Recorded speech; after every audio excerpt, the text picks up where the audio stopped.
சித்தராமையோட கொண்டாடி காவேரி தண்ணியாவது உங்களால் வாங்க முடியுதா? சேட்டன் பினராயி விஜயன் என்ன கொண்டாடுறீங்க, எங்களுடைய தோழர் அன்னு கொண்டாடுவீங்க. சிபிஐ சிபிஎம் மாநாட்டுக்கே இந்த முதலமைச்சர் போனாரு. முல்லை பெரியார் தண்ணி கொண்டு வந்தாரா? நெய்யாறு தண்ணி கொண்டு வந்தாரா? கண்ணகி கோயில் தீர்வுக்கு கொண்டு வந்தாரா? ஆலியார் பரம்பிக்குளம் பிரச்சனை முடிஞ்சதா? கேரளாவோட பாண்டியார் புன்னம்புலா முடிஞ்சதா? சிறுவாணி முடிஞ்சதா? பம்பாறு முடிஞ்சதா? அழகராணி திட்டம் முடிஞ்சதா? நெய்யார் பிரச்சனை முடிஞ்சதா? அடவினைனார் பிரச்சனை முடிஞ்சதா? இப்படி 16 பிரச்சனை யாரோட? கேரளாவோட. மாநாட்டில் பெரியாரையும் அண்ணாவையும் அவமானப்படுத்திட்டாங்க.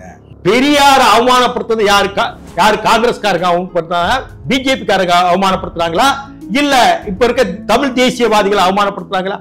அவமானப்படுத்துறது 50 நீங்க தானே. அவரு பெரியார் கண்ணீர் துளிகள்னாங்கிறா இல்லையா?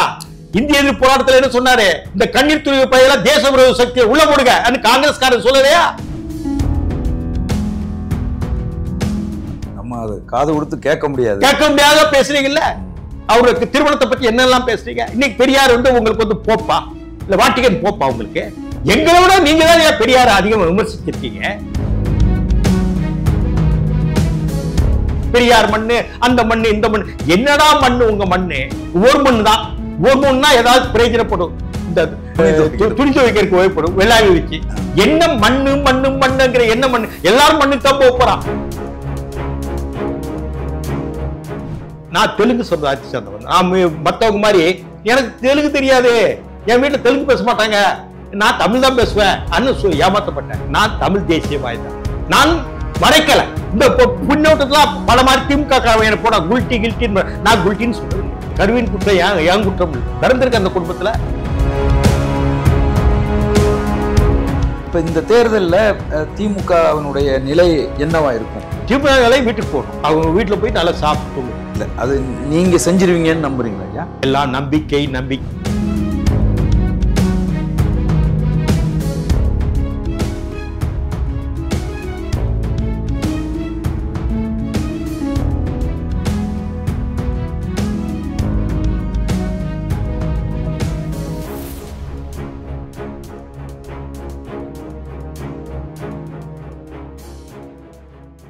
உலகம் முழுவதும் பரவி வாழுகிற தாய் தமிழ் உறவுகள் அனைவருக்கும் வணக்கம். இன்னைக்கு நம்முடைய சோழன் சொல்வீச்சு வலையொலியில் மிகச்சிறந்த எழுத்தாளரும் அரசியலாளருமாகிய வழக்கறிஞர் ஐயா KS ராதாகிருஷ்ணன் அவர்களை சந்தித்து சமீபத்தில் மதுரையில் நடந்த முருகன் மாநாடு குறித்த சர்ச்சைகள் பற்றி பேச இருக்கிறோம். ஐயா வணக்கம். வணக்கம் ஐயா, முருகன் மாநாடு நடந்து முடிஞ்சதுக்கு அப்புறம் திமுகவில் இருக்கக்கூடிய சேகர் பாபு அவர்கள், திமுகவினுடைய ரகுபதி போன்றவர்கள் எல்லாம் ஆளுக்கு விமர்சிச்சு அந்த மாநாட்டை பேசுறாங்க. சரி, அதுலேயும் குறிப்பா ரகுபதி அவர்கள் சொல்றாங்க, பவன் கல்யாணோட சில்லு விளையாட்டெல்லாம் இங்கே எடுபடாது அப்படிங்கிற மாதிரி சொல்றாங்க. எதுக்காக இந்த தாக்குதல் ஐயா? நான் சொல்றேன், இந்த ரகுபதி இந்த சேகர் பாபு தவிர மரபு ரீதியாக கலைஞர் காலத்து திமுக காரங்க ஏன் பேட்டி கொடுக்க மாட்டேங்காங்க? எதுக்கு? ஸ்டாலின் அலோவ் பண்ணலையா? இவங்க அதிமுகவில் இருந்தவங்க. நான் அதை முதல்ல சொல்லிடுறேன். கலைஞரையே அடிக்க பாய்ந்தவர் சேகர் பாபு. இதே இவர் யாரு? ரகுபதி 91 to 96 வரைக்கும் ஜெயலலிதா அமைச்சரவையில் இருந்தார். கரச்சேவைக்கு செங்கல் அனுப்புங்கும்போது ரகுபதியை அனுப்பி வச்சாரு. இதே திமுகவுக்கு NT ராமாராவ் பிரச்சாரம் பண்ணலையா? ஆந்திராக்காரர் தானே, நடிகர் தானே. சந்திரபாபு நாயுடு இந்த கூட்டணியில் இருக்கும்போது பிரச்சாரம் பண்ணலையா? VP சிங் பிரச்சாரம் பண்ணலையா? டெல்லியில் உள்ள ராகுல், சோனியா வகேராக்கள் பிரச்சாரம் பண்ணலையா? அகிலேஷ் யாதவை கூப்பிடுறீங்களே பெருமையா, மம்தா பானர்ஜி பெருமையா பேசுறீங்களே. அதே மாதிரி தேசியவாத காங்கிரஸ், அதாவது சரத்பவாருடைய மகளை கொண்டாடுறீங்களே, சித்தராமையா கொண்டாடுறீங்களே. சித்தராமையோட கொண்டாடி காவேரி தண்ணியாவது உங்களால் வாங்க முடியுதா? சேட்டன் பினராயி விஜயன் என்ன கொண்டாடுறீங்க, எங்களுடைய தோழர் அன்னு கொண்டாடுவீங்க. சிபிஐ சிபிஎம் மாநாட்டுக்கே இந்த முதலமைச்சர் போனாரு. முல்லை பெரியார் தண்ணி கொண்டு வந்தாரா? நெய்யாறு தண்ணி கொண்டு வந்தாரா? கண்ணகி கோயில் தீர்வுக்கு கொண்டு வந்தாரா? ஆழியார் பரம்பிக்குளம் பிரச்சனை முடிஞ்சதா? கேரளாவோட பாண்டியார் புன்னம்புலா முடிஞ்சதா? சிறுவாணி முடிஞ்சதா? பம்பாறு முடிஞ்சதா? அழகராணி திட்டம் முடிஞ்சதா? நெய்யார் பிரச்சனை முடிஞ்சதா? அடவினைனார் பிரச்சனை முடிஞ்சதா? இப்படி 16 பிரச்சனை யாரோட? கேரளாவோட இருக்கு. இவரால் தீர்க்க முடிஞ்சதா? உங்களோட தானே இருக்காங்க. இன்னைக்கு திமுகவில் இருக்க அறிவுஜீவிகள், நான் ஒரு உதாரணம் மட்டும் சொல்றேன். கலாப்பிரியான்னு இருக்காரு எங்க நெல்லை மாவட்டத்தில், திருநெல்வேலி மாவட்டத்தில். அதே மாதிரி மனான்னு ஒருத்தர் பத்திரிகையாளர் இருக்காரு, மதுரையை சேர்ந்தவர், திராவிட இயக்க பத்திரிகையாளர். இங்க திமுகவில் அறிவு சார்ந்த பிரச்சனைகளை இன்னைக்கு சிபிஎம் இருக்க தாமுசாவா, தமிழக முற்போக்கு எழுத்தாளர் சங்கம் தான் முடிவு பண்ணுது. உங்ககிட்ட இலக்கியவாதிகள் இல்லையா? ஒரு கலாப்பிரியா இல்லையா? இப்படி எத்தனையோ பேர் இருக்கிறாங்க. ஏன் அவங்களை முன்னிறுத்த மாட்டேங்க? இது திமுக வம்புக்கு செய்யறாங்க. இதே சேகர் பாபுக்கு என்ன பேசுற யோகியதை இருக்குது? சேகர் பாபு கேட்கிறாரு, சென்னையில ஒரு தொகுதியில நின்று பவன் கல்யாண் வெல்லட்டும், அதுக்கப்புறமா அவர் பேசுறத நாங்க கேட்கிறோம் அப்படின்னு சொல்றேன். நான் ஒரு ட்வீட் போட்டிருக்கேன், இன்னைக்கு ஆங்கிலத்திலும் போட்டிருக்கேன், தமிழையும் போட்டிருக்கேன். சென்னையில் அண்ணா நகரில் நிற்கும். அது மட்டுமில்ல, திருத்தணி, கேவிக்குப்பம், காட்பாடி, தளி, ஓசூர், கோவை சிங்காநல்லூர், பல்லடம், உடுமலைப்பேட்டை, பழனி, திண்டுக்கல், திருப்பரங்குன்றம், திருமங்கலம், தேனி, விருதுநகர், சிவகாசி, ராஜபாளையம், சிறுவில்லிபுத்தூர் நிற்க முடியாது தனி தொகுதி, சாத்தூர், விளாத்திக்குளம், கோவில்பட்டி, அதே மாதிரி குறிஞ்சிப்பாடி, இத்தனை தொகுதியில நிக்கிறோம். நிக்குன்னா உங்க முதலமைச்சர் வந்து நேரடியா நிக்கிறோம் பவன் கல்யாணுக்கு பார்ப்போம். எதிர்த்து வேற யாராவது நீ எல்லாம் சண்டி எல்லாம் வந்து நிக்க கூடாது. சண்டினா சண்டித்தனம் தான் இவங்க இருக்காங்க. இவங்க என்ன ஏதோ ஸ்டாலின் திமுக வந்த போது நான் உழைக்காத உழைப்பா திமுகவுக்கு? நீ என்ன பண்ணிருக்க திமுகவுக்கு? நீ ஆளுங்கட்சியா இருக்கும்போது தானே வந்திருக்க.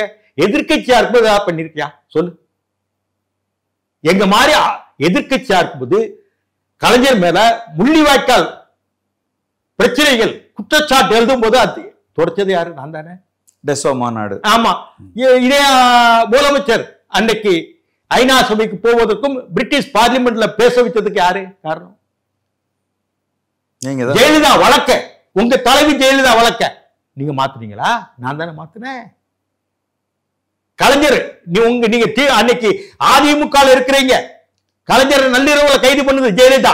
குருவாயூருக்கு போயிருக்காங்க யானையை கொடுக்கறதுக்கு. அன்னைக்கு கலைஞர் கைது ரசிச்சீங்கல்ல. இதே சேகர் பாபு ரகுபதிக்கு என்ன பெரிய ஆழ்ந்த அரசியல் இருந்து வந்த ரகுபதி இல்ல ஹைகோர்ட் சுப்ரீம் கோர்ட்ல பிராக்டிஸ் பண்ண வழக்கறிஞரா?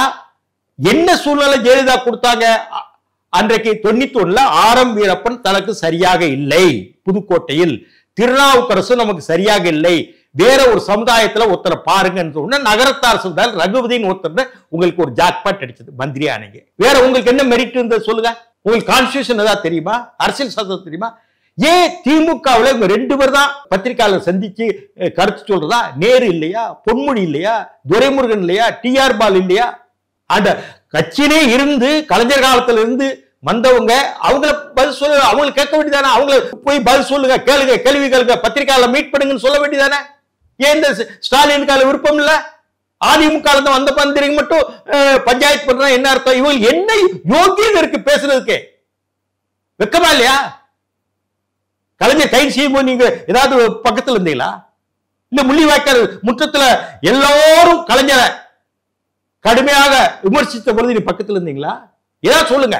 எதிர்கட்சி ஆகிற பொழுது, திமுகவில் எதிர்கட்சியா இருக்கும் பொழுது நாங்கள் திமுகவுக்கு ஆதரவாக இந்த மாதிரி இருந்தோம். ரகுபதியும் சேகர் பாபு சொல்லுங்க. அதுக்கு பிறகு இவங்க கேள்வி கேட்கலாம்.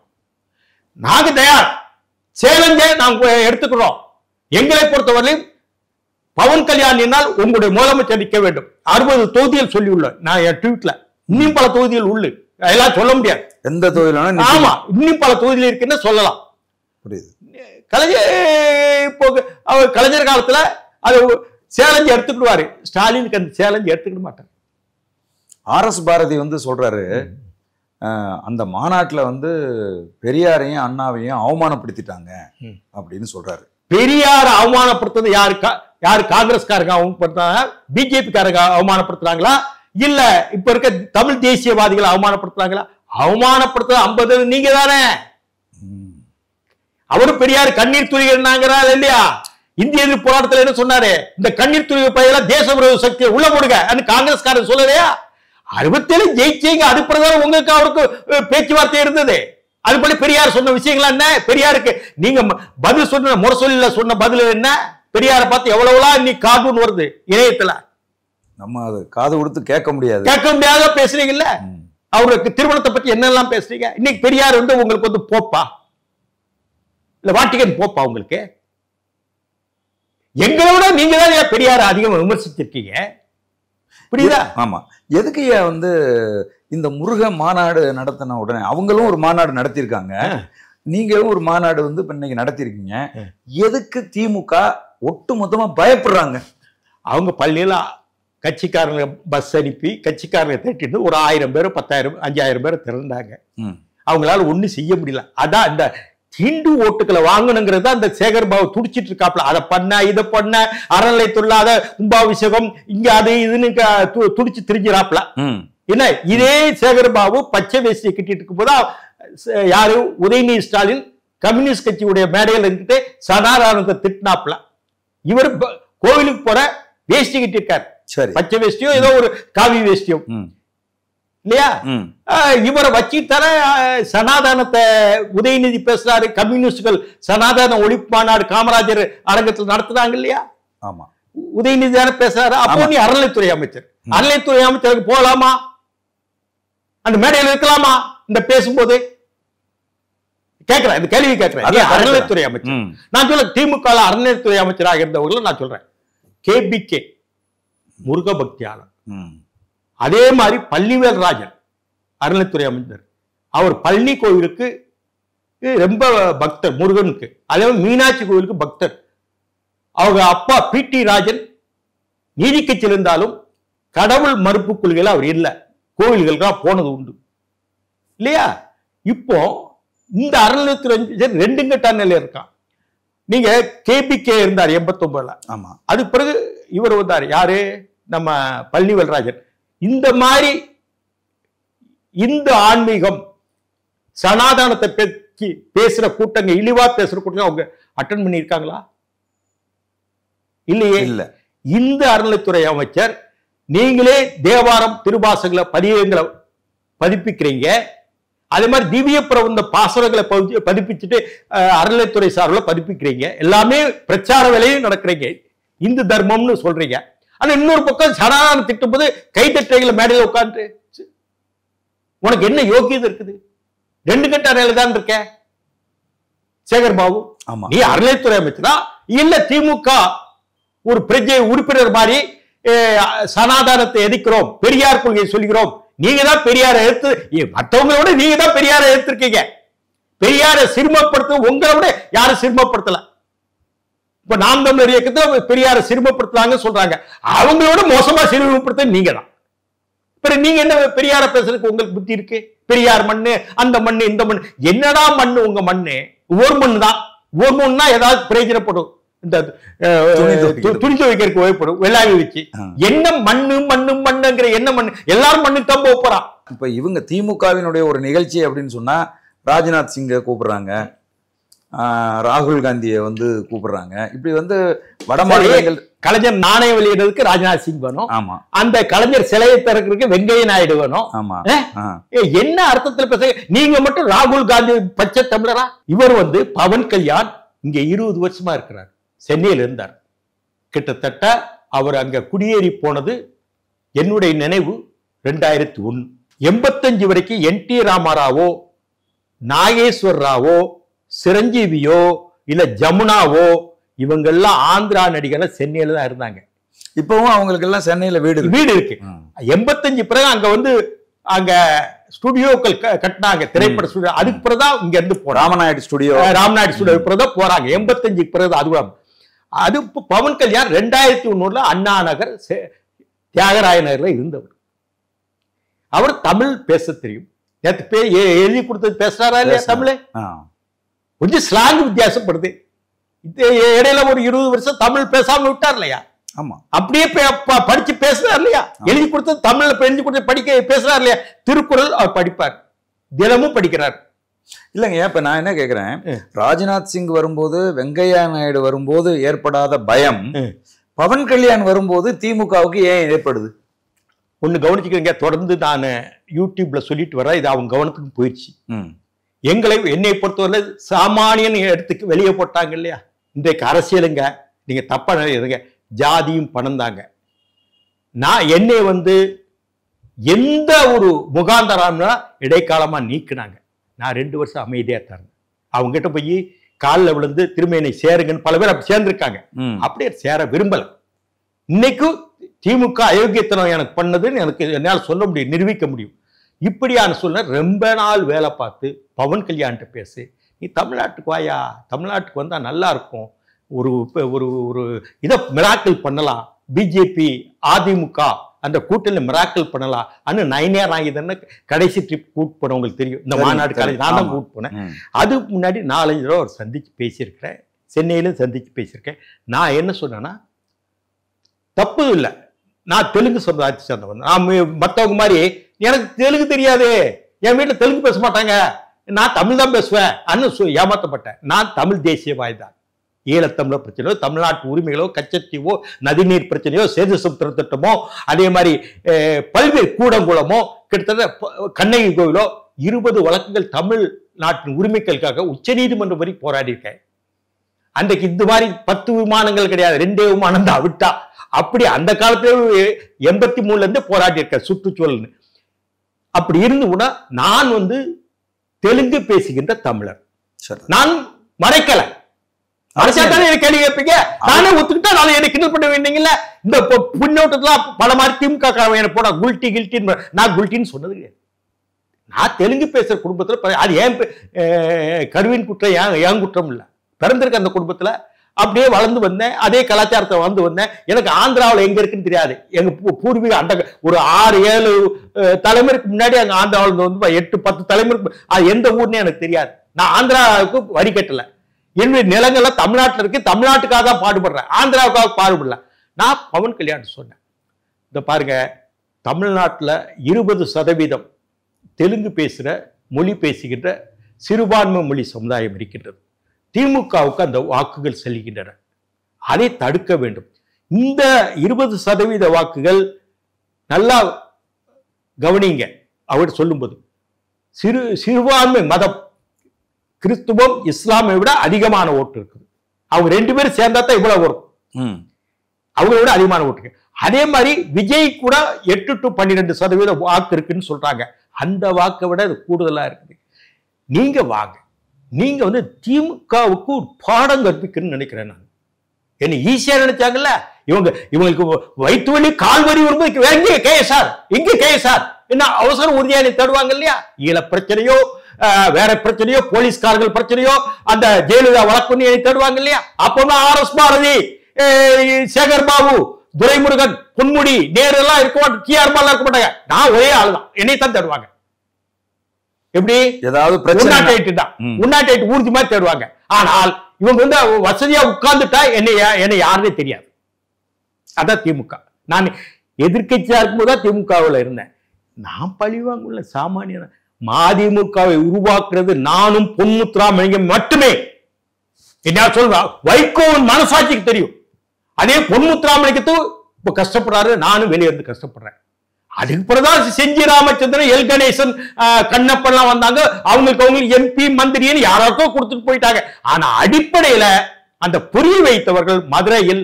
அதே மாதிரி என் மேல நான் திமுக பிளவு ஏற்படுத்துன்னு சொல்லி ஆண்டி போண்டின்னு எப்போ 80களில் 89, 90, 93, 94 என்ன எழுதுவார் கலைஞர் ஆண்டி போட்டியில. இன்னைக்கு இருக்க வயசுல இன்னைக்கு இருக்கவங்கள தெரியாது. திருமணத்தை கலைஞர் தான் நடத்தி வச்சார். சரிதான். கலைஞருக்கு எனக்கு அறிமுகம் 1979. அப்படி பார்த்தா துரைமுருகனுக்கு ஸ்டாலினுக்கு அடுத்து நான் தான் அறிமுகம் கலைஞருக்கு. TR பால் கூட மாவட்ட துணை செயலாளர் தான் ஆட்சி சீதாபதி மகாத்துல. அப்போ சட்டமன்ற கட்சி அலுவலகத்தை தான் திமுக அலுவலகம் இருந்தது. அதுக்கு அடுத்து காங்கிரஸ் கட்சி அலுவலகம் இருந்தது. அன்னிலிருந்து எனக்கு பழக்கம். இப்படியா இருக்கும் பொழுது என்னை அனுமதிய மாதிரி ஏதோ ஒரு இவங்க தூக்கி விட்டார். நானும் பாடம் கற்பில்லை. அணிலும் ராமாயணத்துல அணிலுடைய பணி இருந்தது இல்ல, ராமகாதையில அதான் பவன் கல்யாணம். இப்ப நீங்க பவன் கல்யாணம் வச்சு திமுகவுக்கு பாடம் புகட்டணும். அந்த தெலுங்கு பேசுகிற மக்களுடைய வாக்குகள் உங்களை தெலுங்கு பேசுற மக்களை அவங்க மதிக்கலையா அண்ணா சொல்ல போறேன். எப்படி சொல்ல போற? வரலாற்று ரீதியாக சொல்ல போறேன். உங்களுக்கு சிபி சிட்டர் தெரியுமா? தெரியும் ஐயா. அவர் மூத்த தலைவரா இல்லையா? ஆமா. அண்ணாகாலத்தாலே சிறந்த பேச்சாளர், எழுத்தாளர். அவர் எழுதிய புத்தகங்கள் அருமையான புத்தகங்கள். அவர் பேர் சின்னராஜ். வேலூர் மாவட்டத்துக்கு நாயுடு கமிட்டி சேர்ந்தவர். அவருக்கு மந்திரி சபையில் இடம் கொடுக்கணும்னு அண்ணா நினைச்சாரு. அதை கெடுத்தாங்க ஒரு சிலர். அவங்க ஒரு சிலர் கெடுத்தாங்க. நாவலர் கொடுக்கணும்னாரு, மதியழகன் கொடுத்தாரு, அவர் கெடுத்தாங்க. அவருக்கு கொடுக்கல. காமராஜரை தோக்கடிச்ச பே. சீனிவாசனுக்கு ஒண்ணுமே செய்யல. மாணவர் தலைவர். இந்திய எதிர்ப்புல எல் கணேசனை விட அதிகமாக ஆக்ரோஷமாக பேசிய பே. சீனிவாசன் நாயுடு விருதுநகர். அவரை ஒண்ணு இல்லாம நாசப்படுத்திட்டாங்க வாழ்க்கையை. அவரே அவ்வளவு அந்த இந்திய எதிர்ப்பு போராட்டம், அன்றைக்கு 65 நடந்த இந்திய எதிர்ப்பு போராட்டம் திராவிட முன்னேற்ற கழகத்தின் போராட்டம் அல்ல, மாணவர்கள் போராட்டம். பல்வேறு கட்சிகள் மாணவர்கள் அதுல இருந்தாங்க. அதை தலைமை நடத்துறது பே. சீனிவாசன், எல் கணேசன். பே. சீனிவாசன் பேரே இல்லாம போச்சு. எல் கணேசன் பேர் மட்டும் இருந்தது. பே. சீனிவாசனுக்கு ஒண்ணுமே செய்யல. காமராஜ் துணை சபாநாயகர் மட்டும் கொடுத்தாங்க. கேட்டதுக்கு நீ காமராஜர் தோக்கடிச்சுட்டா உன்னை ப்ரொமோட் பண்ண முடியாதுன்னு சொன்னாங்க. புரியுதா? அவரும் நாயுடு தான். ஒண்ணு இல்லாம. அடுத்து வைகோ நல்ல உழைப்பாளி தான். அதை யாராவது மறுக்க முடியுமா? முடியாது. திமுகவுக்காக பட்டி தொட்டி எல்லாம் பேசுறாரா இல்லையா? தொண்டை தண்ணி கத்துறாரா இல்லையா? எனக்கு அவருக்கு பிடிக்காது. என் வாழ்க்கையை நாசப்படுத்திட்டாரு. அவர் நினைச்சிருந்தா ஏதாவது செஞ்சிருக்கலாம். அவருக்கு நான் உதவியா இருந்திருப்பேன். இன்னைக்கு உதவியா இருந்திருப்பேன். அவருக்கு வந்த சிக்கல்களுக்கு பாதிக்கு நானே அதை தலையெடுத்து போட்டு செஞ்சு அதை முடிச்சிருப்பேன். என்னையா அவர் புறக்கணிச்சாருன்னா அவர் விட்டு வெளியே வந்தேன். எனக்கும் அவருக்குள்ள பிரச்சனை. ஆனால் வைகோவை அவங்க தூக்கி விட்டு எரிஞ்சாங்க வரைக்கும் ஒரே நிமிஷத்துல. உண்மைதான். 3. அடுத்து நான் நாயுடு சொன்னா உங்களுக்கு கிண்டி கரைகளா? தெலுங்கு பேசுறோம்னா அமைச்சர் இருக்காங்க. சேகர் பாபு, ராணிப்பேட்டை காந்தி, ஏபாவேல எங்க மாதிரி ஒரு போராளிகள் அல்ல. அதிமுகவிலையும் சுகவாசிகளா இருப்பாங்க, திமுக சுகவாசிகளா இருப்பாங்க. இப்ப நாங்க 4 பேர் சொல்றோம் இல்லையா? ஏதோ ஒரு வகையில ஒரு திமுகவுக்காக நாங்க இருந்தவங்க. அதை மறக்க முடியுமா? எங்க உழைப்பும், சேகர் பாபு உழைப்பும், ஏவாவேலு உழைப்பும், ராணிப்பேட்டை காந்தி உழைப்பு ஒண்ணு இருக்குமா? கொஞ்சம் சொல்லுங்க. நீங்க சொல்லுங்க. நீங்க கலகண்டவங்க, பல விஷயங்கள் தெரிஞ்சவங்க. எங்க உழைப்பு எப்படி? வைகோபாலசாமி, பே. சீனிவாசன், சிபி சிட்டரசு, நான் உள்பட என் உழைப்பினால்தான் நீங்க இப்ப அங்கீகரிச்சு எனக்கு இந்த நேர்முக பேட்டி எடுக்கிறீங்க. சரிதான். இப்ப இதே ராணிப்பேட்டை காந்தியும் சேகர் பாபுவும் இன்னொருத்தர ஏவாவேலு ஏன் மாதிரி ஒரு நிலையில இருந்தா நீங்க பேட்டி எடுப்பீங்களா? மந்திரினா தானே எடுப்பீங்க. மந்திரி எந்திரினா தானே பேட்டி எடுப்பீங்க. நான் அமைச்சர்னு சொல்ல மாட்டேன். இவங்களெல்லாம் மந்திரி தான். அறிவார்ந்த மக்களைத்தான் அமைச்சர் என்று சொல்ல வேண்டும். ஒண்ணும் தெரியாதவன் மந்திரி தான். மந்திரி எந்திரி. ஐயா, இப்போ பவன் கல்யாண நீங்க அதற்காகத்தான் திமுகவை தோற்கடிக்கத்தான் கொண்டு வந்திருக்கீங்க களத்துக்கு அப்படிங்கிறது திமுக புரிஞ்சிருச்சோ? திமுக எல்லாம் தெரியும். வைகோ பிளவுபடும்போது நான் எவ்வளவு இருந்திருக்கேன்னு எல்லாம் தெரியாதா? ஸ்டாலின் தெரியாதா? கலைஞர் ஒவ்வொரு நாளும் ஆண்டி போட்டியில இருந்தாரு. அதனால எவ்வளவு வேலை பார்ப்பனியா திமுக தெரியும். இவங்களுடைய ஆபத்தான நேரத்துல, கைதான நேரத்துல எல்லாம் நான் தானே பார்த்தேன். தைரியமா ஜெயலலிதா காவல்துறையை ஆட்சியில காவல்துறை ஏத்து மனித உரிமை கமிஷன் போய் அவ்வளவு பேர் ரிலீஸ் பண்ண நான் நின்ன. அத்தனை பேர் கலைஞர் நள்ளிரவு கைது பல பேர் காணாம போயிட்டாங்களே. ஜெயிலுக்கு போனவங்க மீதி பேரு அறிவாலய பக்கம் எட்டி பார்க்கல. அன்னைக்கு அறிவாலயத்தில் யாராவது பேராசிரியர் அன்பழகன், நானு, ஆட்சி சீதாபதி, நம்ம பத்மநாபன் அங்க மேனேஜர் இருந்தாரு. பிறகு ஜெயக்குமார், இவர்தான் இருந்தோம். அறிவாலயம் பக்கமே 2 நாள் எட்டி பார்க்கல பல பேரு. அந்த நேரத்தில் நாங்க தானே இருந்திருக்கோம். இது ஸ்டாலின் தெரியாதா? அண்ணா நாங்க ரமேஷ் வழக்கை யாரு சிக்கல்லாம பண்ணது? எவ்வளவு பிரச்சனைகள் அந்த நேரத்தில் உங்களுக்காக நாங்க பண்ணியிருக்கோம். நாங்க ரிச்சவாங்களா? என்ன நினைச்சிட்டு இருக்கீங்க? உங்ககிட்ட ஆட்சி இருக்கலாம், ஓட்டுக்கு பணம் கொடுத்து ஆட்சி வாங்கலாம். உங்களுக்கு ஏதாவது தமிழ் தேசியம், தமிழ்நாட்டு உரிமைகள், தமிழ்நாட்டு நலன், தமிழ்நாட்டு திட்டங்கள் என்று ஸ்டாலினும் பேச சொல்லிட்டு நானும் ஒருத்தருக்கு ஒரு குறிப்பு கொடுக்கூடாது. ஸ்டாலின் அவர்கள் அப்ப இதெல்லாம் எதுவுமே தெரியாதுங்கிறீங்களா? முதலமைச்சருக்கு இந்த மாதிரி நீங்களே கூப்பிடுங்க சார். மேடையில வச்சுட்டு தமிழ்நாட்டு பிரச்சனை, காவேரி பிரச்சனை, முல்லை பெரியார் பிரச்சனை, கண்ணகி கோயில் பிரச்சனை, ஒரு 100 பிரச்சனை என் புத்தகமே இருக்கு, நான் போட்டிருக்கேன். சரி, நீங்க ஏதாவது ஒரு பிரச்சனை நானும் பேசுறேன். ஸ்டாலின் குறிப்பு இருக்கக்கூடாது, யாரும் எழுதி கொடுக்கக்கூடாது. கனிமொழி கிட்டே குறிப்பு இருக்கக்கூடாது, யாரும் எழுதி கொடுக்கக்கூடாது. அது மாதிரி துணை முதல்வர் ஒருத்தர் ஒரு மகனை நிப்பாட்டிட்டு அவருக்கு 3 பேர் பேசுறது நானும் பேசுறேன். எனக்கும் நீங்க சொல்லாதுங்க, அந்த நேரத்தை சொல்லுங்க, மேடைக்கு வர நேரத்தை இந்த பேசுங்க. இல்லைங்க, இப்ப நீங்க சொல்ல பேசுங்க, அது தெரியாது. அதைத்தான் கேட்கிறேன். எல்லாமே எவ்வளவு கிராமத்துல போனா என்ன, இந்த தமிழகத்தில் இருக்கக்கூடிய பிரச்சனைகள் இது எதுவுமே தெரியாம எழுதி கொடுத்தா பேசுவாங்க. இல்ல அந்த இப்போ போர் நடக்கு இல்லையா, அதுக்கு இவருக்கு கடிதம் அனுப்புவாரா? அது வெளிநாட்டு இலாகா மூலமாக இவர் அனுப்பலாம், இவர் உரிமை இருந்து. அது எக்ஸ்டர்னல் மினிஸ்டர் மூலியமாக முறைப்படுத்து. இப்போ வெளிநாட்டுக்கு அமைச்சர்களோ எம்பிக்களோ முதலமைச்சரோ போனா எந்த வெளிநாட்டு பரிவர்த்தனை துரு மத்திய சர்க்கார் மூலம் தான் போகும். ஆமா, ஒரு MP, Congress MP, Mayiladuthurai MP, ஒரு பெண் எம்பியா அந்த பொண்ணு நேரடியா அனுராதாவுக்கு ஒரு லெட்டர் எழுதிட்டாங்க. ஓஹோ, ஆமா, இப்படி கூத்துகள் பண்றாங்க. ஒரு MP, Congress MP, Mayiladuthurai MP, Ilangai அதிபர் இருக்காரா அனுரா, ஆமா, அவங்களுக்கு my dear friend Anura, Anurakumara Dissanayake, ஆமா, இவங்க இருந்து கடிதம் எழுதுறாங்க. அது இல்ல, ஆமா, என்ன வேடிக்கை! இப்படி எல்லாம் எம்பிஸ் இப்படி இவர் இங்க இருந்தே பேசுறாரு, என்ன வேடிக்கை சொல்ல. ஏங்க நான் சொல்றேங்க, பேச சொல்லுங்க பாப்போம். இல்லைங்கய்யா, இப்ப என்ன கேக்குறேன், ஒரு மாநிலத்தின் முதலமைச்சரா மாநிலம் தான் பாரதி சொன்னாப்ல, அது மாதிரி எல்லாம் பாட வேண்டியிருக்கு. விதியே விதியே தமிழ் சாதியன் பாரதி பாட்டு தான் வருது. ஒண்ணு தெரியாது. புரியுது. ஒண்ணு சரிங்க. வைகோ சொன்னார்ல, ஒரு ஒன்றிய செயலாளர் தெரிவிட ஸ்டாலினுக்கு தெரியாதுங்க, ஒரு வட்ட செயலாளர் தெரியாது, சிலோன் பிரச்சனையா கொழும்பு பிரச்சனையா ஈழ பிரச்சனை சொல்ல தெரியாதுங்க ஸ்டாலின். ஏன் கால் தூசிக்கு சமான்னு சொன்னார் இல்லையா, அதே ஆள்தான் நான் மெய்காப்பாளர்னு சொல்றாரு. கேவல காலத்தின் காலம் ஊழினுடைய நேரம், சிலப்பதிகாரத்தில் தான் ஊழல்னு சொல்லுவாங்க. சிலப்பதிகாரம் ஊழல் நேரம், அவர் இப்படி போய் காப்பாளர், நான் ஸ்டாலின் தளபதிக்கு காப்பாளர் அங்கிறார் இல்லையா, நான் அதே மாதிரி தான் இருக்கேன். ஒண்ணும் தெரியாது. நேரடியா திமுக அரசியலை பவன் கல்யாண் எப்ப எதுக்க போறாரு? வரும் காலம் வரும். இப்ப முருகபக்தி மாநாட்டுக்கு வந்துட்டாரு, ஒரு தேசம் ஒரு தேர்தல் வந்து பேசிட்டாரு, அறுபடை வீட்டுக்கு போனாரு. அறுபடை வீடு என்றால் முருகன் என்றால் அழகு, தமிழ், அறுபடை 6 நிலங்கள்ல உள்ளடக்கிய நிலங்கள்ல முருகன் உடைய படை வீடுகள் இருக்கின்றன. 6 வகை நிலங்கள் இருக்கு இல்லையா, 5 வகை நிலங்களா, 6 வகை நிலங்கள்ல அவர் குடிகொண்டிருக்காரு. ஒரே குறிஞ்சி முல்லை ஒரே இடத்துல வரலாம். அதே மாதிரி மாலை நெய்தல் திருச்செந்தூர் வரலாம். இவங்க திமுக காரர்கள் வந்து என்ன சொல்றாங்கன்னா, எங்களுக்கு முருகன் கலைஞர் தான் அப்படிங்கிறாங்க. அப்புறம் கலைஞர் கும்பிட்டு போங்க. நான் என்னையோட அவனுக்கு கலைஞர் தெரியும். கலைஞர் என்னென்ன வருத்தப்பட்டாரு, என்னென்ன சங்கடப்பட்டாரு எனக்கு தெரியும். என் வாழ்க்கை குறிப்பு எழுதிட்டு வராங்க தமிழ் இந்துல, அதுல பாருங்க கலைஞர் என்னென்ன சொன்னாரு, யாரை பற்றி என்ன சொன்னாரு எழுதிட்டு வர, வாரம் எழுதிட்டு வர. இப்ப இந்த தேர்தல்ல திமுகவினுடைய நிலை என்னவா இருக்கும்? திமுக நிலை வீட்டுக்கு போகணும், அவங்க வீட்டுல போய் நல்லா சாப்பிட்டு தூங்கட்டும். 5 வருஷம் இருந்துட்டாங்கல்ல. இல்ல அது நீங்க செஞ்சிருவீங்கன்னு நம்புறீங்களா ஐயா? எல்லாம் நம்பிக்கை நம்பிக்கை. கவிஞர் சொல்வார் என்கிட்ட, நம்பிக்கை நம்பிக்கை நம்பிக்கைங்கிற நம்ம போருக்கு செல்வோம், வெற்றி பெறுவோம் அன்னு கவிஞர் சொல்வார் என்கிட்ட. அதிமுக எடப்பாடி அவர்கள் வந்து ஒரு அறிக்கையை கொடுத்துருக்காங்க. என்ன கொடுத்துருக்காங்கன்னா, முருக மாநாட்டில் நிறைவேற்றப்பட்ட கோரிக்கைகள், நிறைவேற்ற கொடுக்குற உறுதிமொழிகள், இது எதுக்கும் எங்களுக்கு சம்பந்தம் இல்லை, நாங்கள் அதை ஏற்க மாட்டோம் அப்படின்னு சொல்லியிருக்காங்க. அதை பத்தி என்ன நினைக்கிறீங்க? இது பாஜக மாநாடு இல்லையே, நயினார் நாகேந்திரனும் அண்ணாமலையும் கெஸ்டா தான் போயிருக்கிறாங்க.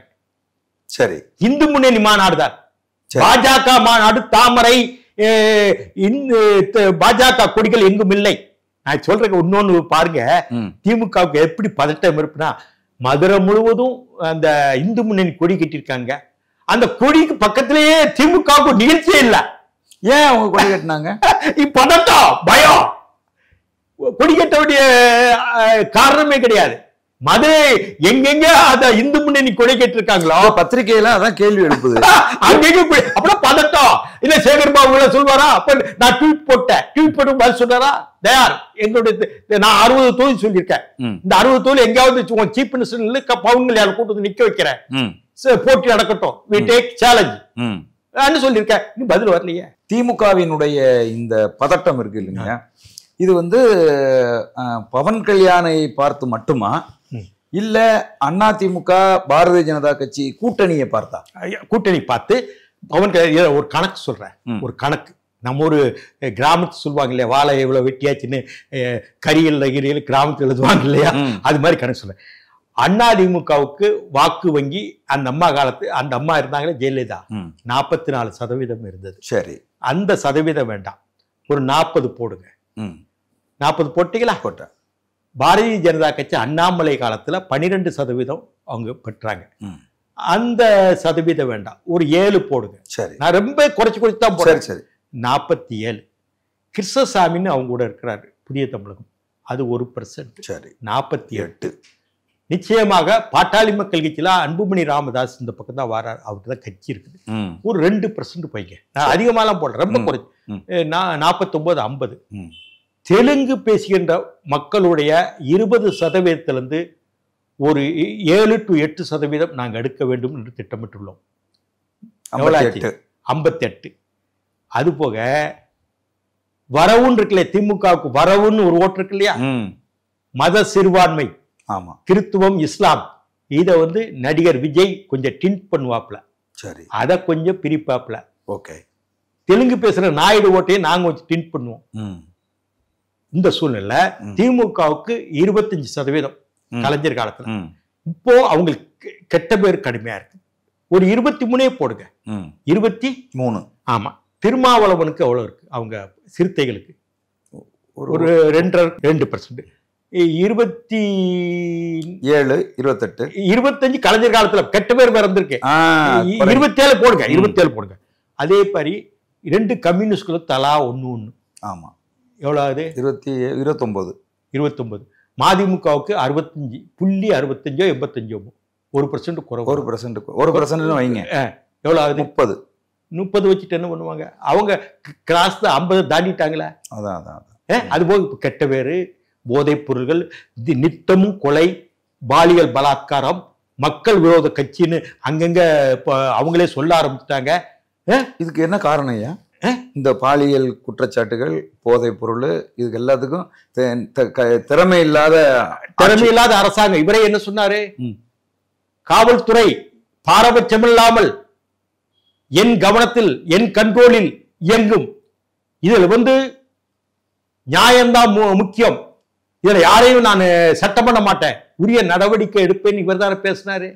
செஞ்சாரா? செய்யல. சரி, தேர்தல் அறிக்கையில் நீங்க சொன்னீங்கல்ல 95% பண்ணிட்டேன்னு சொன்னீங்க இல்லையா? சரி, தேர்தல் அறிக்கை நீங்க வெளியிட்டீங்க. இந்த பக்கம் நீங்க கொடுத்த உறுதிமொழிகள், இந்த பக்கம் 95% நிறைவேற்றிருக்கீங்க இல்லையா? எது நிறைவேற்றப்பட்டது? இது பாதியில இருக்குது. 50%, 100%. ஒரு வெள்ளை அறிக்கை விடுங்க. சரி, நான் சொல்றேன், பழைய பென்ஷன் திட்டம் கொண்டு வருவோம். ஆமாங்க, 5 வருஷம் ஆக போகுது. ஆமா, கொண்டு வந்தாங்களா? கொண்டு வரல. சரி, மீட்டர் ரீடிங், அந்த மின்சார ரீடிங் கொண்டு வரல, மாசம் ஒரு ரூபாய். பிறகு விலைவாசியை குறைப்போம். நாங்க ஆசிரியர் நியமனம், அவங்களுக்கான ஊதிய உயர்வுகள், அரசு ஊழியருக்கான உறுதிமொழிகள், அது மட்டுமல்ல மருத்துவர்கள் எல்லாருக்குமே நீங்க தான் போராட்டத்துல போய் நின்னீங்க. முதலாளா நீங்க தான் போய் நின்னீங்க. ஆமா, நீங்க அது இப்படி பல பிரச்சனைகளை நீங்க ஏதாவது செஞ்சிருக்கீங்களா? பிறகு எப்படி ஒரு மக்களின் சார்ந்த மக்கள் நல ஆட்சியாக இடத்துல நீங்க என்ன ஆச்சு? ஸ்டாலின் குடும்பத்துக்கு சார்ந்த நல அரசாங்கமாக இங்குள்ள அமைச்சர்கள் நடத்தி வருகிறார்கள். இடி ரெய்டு இப்போ நடக்குது, கோர்ட்ல கேஸ் இருக்குது. எப்படி அவ்வளவு ஊழல் நடந்தது? மணல் எப்படி ஊழல் நடந்தது? ஒரு குறிப்பிட்ட சாராருக்கு மட்டும் இதை கொடுத்தீங்களா? என்ன அர்த்தம்? நீங்க என்ன சொன்னீங்க? மதுவை முதல் கையெழுத்தாக இட்டு மதுவிலக்கு என்கிற உத்தரவை கொண்டு வருவோம் என்று கலைஞரே அறிக்கை விட்டார். படிப்படியா குறைச்சீங்களா? குறைக்கல. சரி, கள்ளச்சாராய், சரி மது கொடுக்க இந்த கள்ளச்சாரால எத்தனை பேர் செத்தாங்களே, நீங்க ராஜினாமா பண்ணிருக்கணும் இல்லையா அந்த துறை அமைச்சர்? அப்புறம் அந்த துறை அமைச்சர் நீங்க காப்பாத்துறதால பாக்குறீங்க. நீங்க, நான் சொல்றேன், நீங்க ஒரு உத்தமர்னு நீங்க சொன்னீங்க இல்லையா? எதிர்கட்சி தலைவராக எடப்பாடி இருக்கும் பொழுது என்ன செஞ்சீங்க? ஜெயலலிதாவோ எடப்பாடியோ அந்த மாதிரி இருக்கும்போது இவர் தங்கியிருக்க வீட்டுக்கு பின்னாடி உள்ள வீடை அபகரிச்சுக்கிட்டோம் என்று என்னை சொல்றாங்க, என்னை கைது பண்ணுங்கன்னு ஐஜி ஆஃபீஸ் போனாங்கல்ல, ஐஜி ஆஃபீஸ்க்கு போனேன், ஆளை தட்டிட்டு போனார் இல்லையா? அதே நோக்கத்தோட ஏன் செந்தில் பாலாஜி ட்ரீட் பண்ண முடியாது, உடனே வந்த உடனே ஏன் அமைச்சர் கொடுத்தீங்க? சுப்ரீம் கோர்ட்ல கேவலப்பட்டீங்கல்ல. பெயில் கிடைச்ச மறுநாளே அமைச்சரா பொன்முடியும் அதே மாதிரி. பொன்முடியை வந்து சரி சுப்ரீம் கோர்ட்டை சரின்ட்டாங்க. பிறகு நீ நியாயம் இருந்தா அந்த செந்தில் பாலாஜியோட தம்பியை ஆஜர்படுத்தாம சென்னையிலே மறைச்சு வச்சிட்டு இருந்தீங்க. உண்மைதானே? மறைச்சு வச்சது உண்மையா? எப்படி உங்களுக்கு தெரியாம உங்களுடைய காவல்துறைக்கு தெரியாம இருக்கும்? போய் ஆஜராக சொல்லுங்க, சரண்டராக சொல்லுங்கன்னு ஏன் சொல்லல? இவ்வளவு நியாயம் நீங்க பேசிட்டு ஐஜி ஆஃபீஸ் பண்ணீங்களா உங்க வீட்டு வச்சுல? அதே மாதிரி அமைச்சர்களை அப்படி சொல்லுங்க. மனோ தங்கராஜ் என்ன மாதிரி பேசி மறுபடியும் கொழுப்படுத்தி பேசியிருக்காப்ல, வாய் துடுக்கா பேசியிருக்காப்ல. வாய் துடுக்கல தான் போனாப்ல. ஆமா, மறுபடியும் வாய் துடுக்கல மோடியை பற்றி பேசியிருக்காங்க. பெரிய இன்னதே சொல்லிடுறான் மனோ தங்கராஜ். ஏதோ கோட்டா, ஜாதி கோட்டால மந்திரி ஆயிருந்தாங்க, அவ்வளவுதான். யாருக்காவது இங்க இருக்க மந்திரிகள்ல நான் சொல்றேன், தமிழ்நாட்டு மந்திரிகள் நானும் 10-15 வருஷம் பார்த்துட்டேன். தமிழ்நாட்டு உரிமைகள், நலன்கள், தமிழ் மேம்பாடு, தமிழ் கலாச்சார அம்சங்களை முறைப்படுத்துவது, கீர்த்திப்படுத்துவது என்கிறதுல ஏதாவது தெரிஞ்ச முழுமையா தெரிஞ்ச அமைச்சர் யாரா இருக்காங்களா? விவசாயத்துறையில விவசாயத்துக்கு நம்ம தெரிஞ்ச அமைச்சர் யாரா இருக்காங்களா? பள்ளிவேல்ராஜன் பேங்க்ல ஒர்க் பண்ணாரு, அவர் பெரிய எக்கனாமிஸ்ட் மாதிரி அவர் போட்டாங்க. சரி, இவங்க ஒரு குழு போட்டாங்களே, 5-6 குழு மேதைகள், சர்வதேச அறிஞர் குழுக்கள், அவங்க என்ன அறிக்கை கொடுத்திருக்காங்க? யாரோ போட்டாங்கல்ல, உங்களுக்கு தெரியுமில்ல, சம்பளம் கொடுத்த. ஆமா, அவங்க என்ன பண்ணாங்க? பெரிய ஆட்சிக்கு வந்தோன்னா 7 ஆலோசனை குழு பொருளாதாரம், இன்னொருத்தர் ஆலோசனை குழு 10-15 ஆலோசனை குழு போத்தீங்களே, அந்த ஆலோசனை குழு இந்த 4 வருஷத்துல என்ன பண்ணது? சம்பளம் கொடுத்தீங்கல்ல, பெரிய 6 பேர் போட்டோ போட்டு பெரிய எல்லா பத்திரிகையில வந்ததா இல்லையா? அவங்க என்ன பண்ணாங்க அந்த பொருளாதார அறிஞர்கள்? பவன் கல்யாண் வந்து தமிழகத்துல வந்து அரசியல் செய்யணும் அப்படின்னு விரும்பினா அவருடைய கட்சி தனிச்சு அரசியல் செய்யுமா, இல்ல பிஜேபியோட கூட்டணியா அரசியல் செய்யுமா? பிஜேபி கூட்டணியோட ஆந்திராவிலும் கூட்டணியில் தான் இருக்காரு. அவரை பொறுத்தவரையும் நான் சொல்றேன், தமிழ்நாட்டில் ஆட்சிக்கு வரணும்னு அவர் நினைக்கல. சரி, கொஞ்சம் நல்லா தெரிஞ்சுக்கிடுங்க. ஆந்திராவில் துணை முதல்வர், சரி, அவர் கட்சி கூட்டணி கட்சியா இருக்கு. தெலுங்கானாவிலேயும் அவருக்கான கட்சி அமைப்பு ரீதியா இருக்கு. 2 மாநிலத்துல ஆட்சி அமைக்கணும் விரும்புறாரு. அதே போல கர்நாடகத்திலும் அவருக்கான அரசியல் அமைப்பு ரீதியாக ஜனசேனா அமைப்பு ரீதியாக இருக்குது 3 மாநிலம். தமிழ்நாட்டிலையும் ஆட்சி அமைக்கல. அப்படி ஒரு முறைப்படுத்தினால் இங்க என்ன மாதிரி அரசியல் பண்ணி வந்தானா ஒரு தேசிய கட்சி ஆயிரும். இப்ப சரத்பவார் கட்சி இருக்கு இல்லையா? ஆமா, தேசியவாத காங்கிரஸ். இப்ப இவர் இருக்கார் இல்லையா, நம்ம ஆம் ஆத்மி, ஆமா, அது தேசிய கட்சி ஆயிடும். ஆமா, இப்படி வரும்பொழுது அவருக்கு இப்போ வயசு கம்மி, எதிர்காலத்துல ஒரு தென் மாநிலங்கள் இருந்து ஒரு பிரதமர் ஆகக்கூடிய வாய்ப்பு அவருக்கு இருக்கு. நரசிம்மராவ் மாதிரி வரட்டும், வருது, சரி அண்ணன் நினைக்கிறோம். அவர் வந்து தமிழை ரொம்ப வேண்டி விரும்பி படிக்கிறார். திருமுருகாற்றுப்படை, திருப்புகழ், பக்தி இலக்கியங்கள், பதிகங்கள் எல்லாம். அந்த பக்தி இலக்கியங்கள் தான் தமிழின் அடிப்படை. அதை இவங்களுக்கு தெரியல. யாருக்கு? கண்ணதாசன் பாடல் எழுதினாலோ செஞ்சாலோ அந்த பக்தி இலக்கியத்திலிருந்து அவர் படிச்சு எழுத எனக்கு தெரியும். சங்க இலக்கியங்களை பெரும்பாலான இலக்கியங்கள் பக்தி இலக்கியங்கள் தான். தொல்காப்பியத்திலையும் அங்கங்க சொல்லியிருக்காங்க. இப்போ திருவள்ளுவர் வந்து கடவுளை சொல்லலைன்னு, ஆதி பகவன்னா கடவுள் தான். அவர் வந்து இயேசுநாதர் அவர் சொல்லியிருக்க வாய்ப்பு இல்லை. கொஞ்சம் நான் சொல்றேன். அதே மாதிரி நபிகள் நாயகத்தை சொல்றதுக்கூடிய வாய்ப்பு இல்லை. இந்த மண்ணில் பிறந்தவர், இங்க இருக்க பகவான்னா இங்க இருக்க வணங்கப்பட்ட அன்றைக்கு தெய்வங்களை தான் அவர் சொல்லியிருக்கணும். அது எந்த தெய்வம்னு எனக்கு தெரியாது. அப்படி என்றால் திருவள்ளுவர் வந்து முதல் குரல் படும்போது ஆதி பகவான் முதலே உலகம்னா கடவுளை வணங்கிட்டு தான் மித்த குரல்கள் எழுதினார். அது ஏத்துக்கிற முடியல. அதான அடிப்படை, அதுல ஒரு கூறு. இப்படியா இருக்கும்போது கடவுள் என்பது பல வடிவங்களில் இருக்கலாம். ஒரு காலத்துல சூரியனை கும்பிட்டாங்க, பாம்பை கும்பிட்டாங்க, இப்படியெல்லாம் உண்டு. இயற்கை தெய்வங்களை கும்பிட்டாங்க உண்டு, அது குல தெய்வங்களையும் கும்பிடுறாங்க. இப்படியா இருக்கும்போது நான் சொல்றேன், கலைஞர் 89 ஆட்சிக்கு வர்றாரு. வந்த உடனே குலதெய்வம் கோயிலுக்கு போனாரா இல்லையா? இடுப்புல துண்டை கட்டி போனாரா இல்லையா? பிறகு இந்த கோபாலபுரம் கோவிலுக்கு நவநீத பெருமாள் கோவிலுக்கு இவங்க தானே முக்கிய கொடைகளா இருக்காங்க. கோபால ஒரு வீடு தானே. அதே மாதிரி கலைஞருடைய மகள் செல்வி படியேறி திருப்பதிக்கு போகலையா? திருப்பதியில போய் போகலையா? அது மாதிரி ராஜாத்தியம்மா கோவிலா போனாங்க இல்லையா? மக வந்து சிறையில இருந்து இருக்கும்போது அது மாதிரி கோவிலுக்கு போவாங்க எப்பவும். அந்த மாதிரி போனாங்களா இல்லையா? அதே மாதிரி இவங்க ஸ்டாலினுடைய மனைவி அது போகாத கோவில் கிடையாது தமிழ்நாட்டுல. பிறகு எதுக்கு நீங்க கிண்டல் பண்ணீங்க தெய்வங்களை? முதல்ல சேரிட்டி பிகின்ஸ் ஃப்ரம் ஹோம். இவர் மருமக திருச்செந்தூர்ல போய் யாகங்கள்லாம் பண்றாப்புல சபரீசன். இந்த யாரு துணை முதலமைச்சர் விநாயகர் சக்திக்கு வாழ்த்து சொல்லிட்டு அழிச்சிட்டாப்ல. நான் கிறிஸ்துவனுங்கிறாப்ல. நான் பெரியாரிஸ்ட்னு சொல்றது கிடையாது. துர்கா ஸ்டாலின் அம்மா பெரியாரிஸ்ட், ராஜாத்தி பெரியாரிஸ்ட், செல்வி பெரியாரிஸ்ட், சபரீசன் பெரியாரிஸ்ட், யாரு அடுத்து இவன் யாரு துணை முதல்வர் பெரியாரிஸ்ட் சொல்லுங்க. அது சொல்ல உங்களுக்கு வாய் வருமா? சரிங்கய்யா. இப்ப வந்து பவன் கல்யாண் அவர்களை முன் வச்சு பாரதிய ஜனதா கூட்டணி வந்து தமிழகத்துக்கு வந்துச்சு அப்படின்னு சொன்னா, இப்ப நீங்க அந்த மாநாட்டுல கூட பாருங்களேன், அங்க ஹைலைட்டா இருந்தது பவன் கல்யாண் தான் இருக்காரு. மாநில பாரதிய ஜனதா கட்சியினுடைய தலைவர் பின்னுக்கு தள்ளப்பட்டார். அப்ப அவரை கூட்டணிக்கு வச்சு நீங்க தமிழ்நாட்டுல தேர்தல் எதிர்கொண்டீங்கன்னா அவர் தானே முன்னணியா இருப்பார். அவர் ஒரு சூப்பர் ஸ்டாரு. ஆமா, இருக்கட்டும். அது பாரதிய ஜனதா கட்சிக்கு பின்னடைவு. பாரதிய ஜனதா கட்சி பின்னடைவு என்ன இருக்குது? அவங்க ஒரு எத்தனை சீட்டு கேட்கிறாலும் சீட்டு ஜெயிக்கணும். எடப்பாடி பழனிசாமி அவர்கள் முதலமைச்சர் ஆகணும். பவன் கல்யாண் அவர்கள் கூட்டணி கட்சியா அவருக்கு எத்தனை தொகுதியை கொடுக்குறோம் அவ்வளவுதானே. இதுல இருக்கு இதை பிரச்சாரம் பண்றது என்ன இருக்கு? அவர் தமிழ்நாட்டு முதல்வர் ஆகிறதுக்குன்னு நம்ம சொல்லலையே. எடப்பாடி பழனிசாமி தான் தமிழ்நாட்டு முதல்வர். சரிதான். ஆமா, அப்படி இருக்கும்போது பவன் கல்யாண் வரட்டும். இவங்க தோல் உரிக்கிறீங்க, அதுக்கு நம்ம சண்டையை போட்டுக்கிடுவோம்.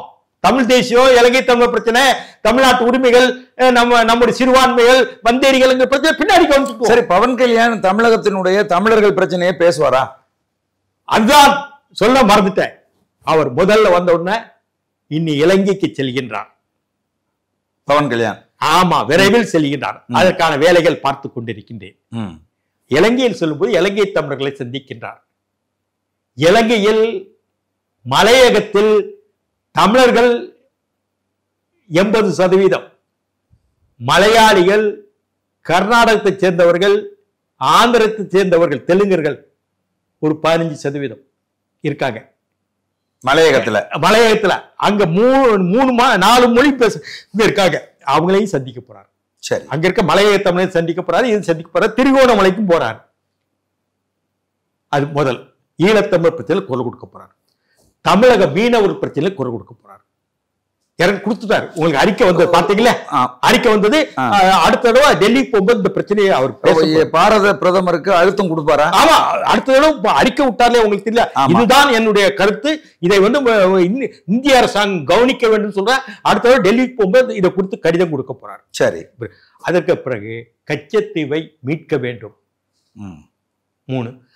அது மட்டுமல்ல, தமிழகம் நதிநீர் பிரச்சனையில் சிக்கலில் இருக்கின்றது.